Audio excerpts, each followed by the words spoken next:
Welcome sa Durs 2.0. Fresh at nagbabagang happenings bang hanap mo? Mga padabarkads man yan o mga trending topics? Pwes, sagutin natin yan.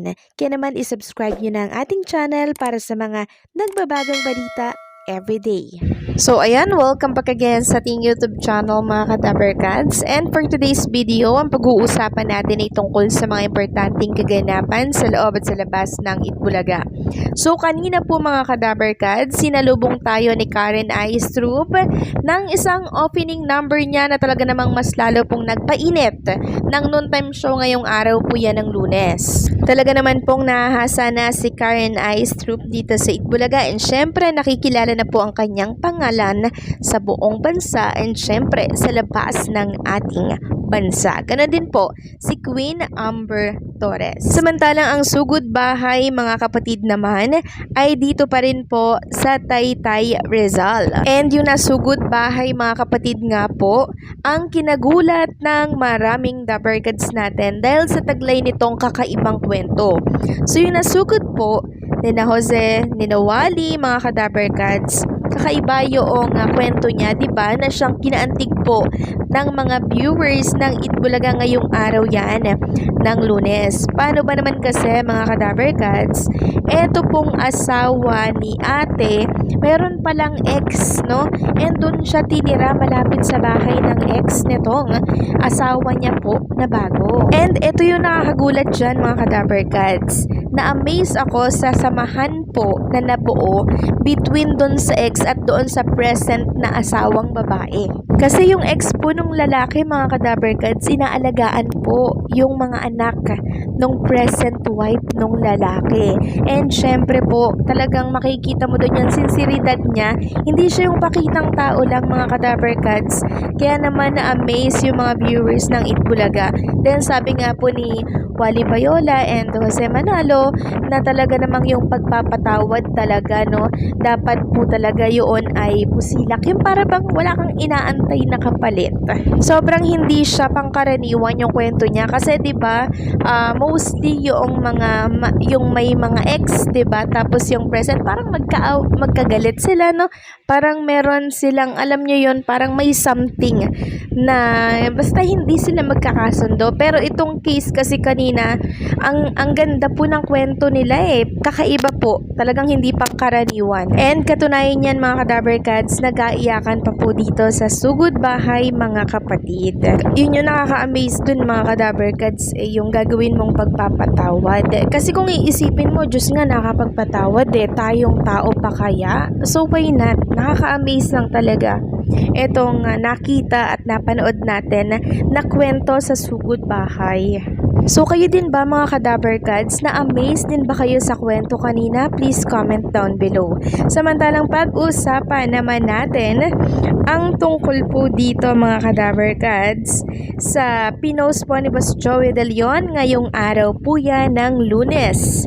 So kanina po nag-post si Boss Joey De Leon ng panibagong painting na naman niya, and syempre permado na naman yan. Syempre sabi po dito ni Boss Joey De Leon, some call it fake mangosteen or cotton fruit.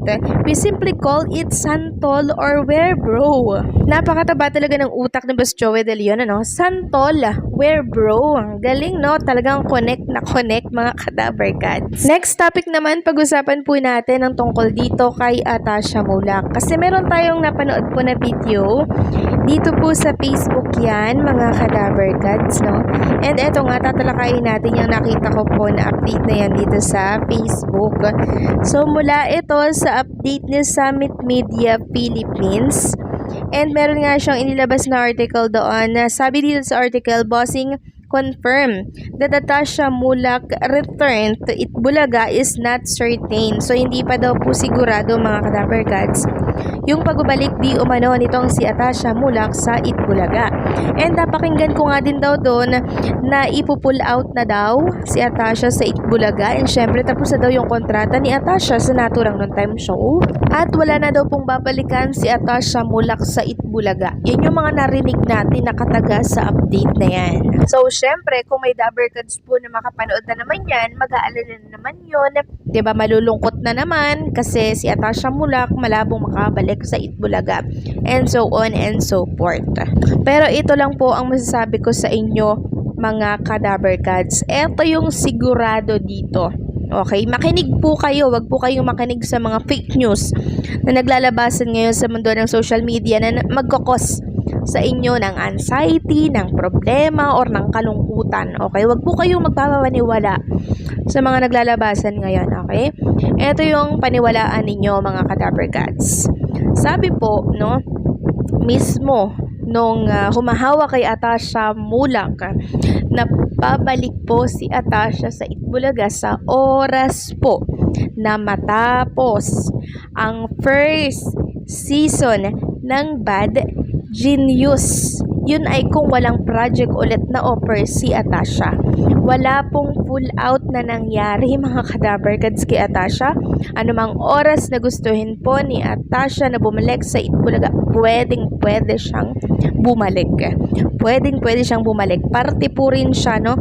Parte pa rin siya ng Daver Gods natin at ng TBJ Production. Kaya wag sana tayong magpapaniwala po, mga Kadaver Gods, sa mga naglalabasang news ngayon. Okay? Kasi tayo, alam natin yung nangyayari kay Atasha, kaya wala siya sa Itbulaga. Kailangan niya pong mag-focus sa The Bad Genius kasi first project to ni Atasha Mulak. Alam naman natin na pag first impression last. Kaya naman pinaghuhusayan talaga ni Atasha Mulak na ibigay yung 101% niya na best niya po dito sa first project niya to, mga Kadaver Gods. Kaya kailangan niya talaga tong pagpokusan. And isa pa, parang wala akong nakikita, mga Kadaver Gods, na interview kay Bossing Big Soto about kay Atasha Mulak.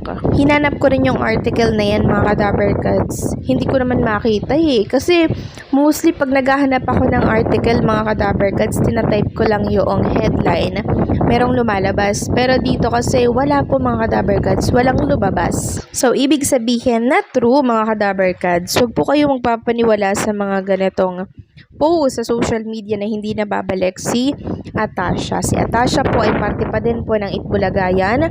And makikita pa rin si Atasha Mulak sa mga poster na kung saan ay sama-sama ang mga Daver Gods natin. Then pag nagpunta kayo sa studio ng Itbulaga, makikita po ninyo dun yung poster ni Atasha Mulak pagkalaki-laki. So isang patunay yan na wala pong tanggalan, walang pull out na nangyari, mga Daver Gods. Wag na wag po natin yung paniniwalaan, okay? Dahil love na love po ng TBJ Production si Atasha Mulak. And syempre, nagustuhan na rin po ng mga Daver Gods natin si Tash. Low-key lang kasi yung bata, then mabait, diba? And syempre, marunong siyang makisama. So, wag tayong maniniwala sa mga nagkalat na balita about sa kanya, okay? So, paano hanggang dito na lamang pong update natin. Maraming salamat po sa patuloy na pagsuporta.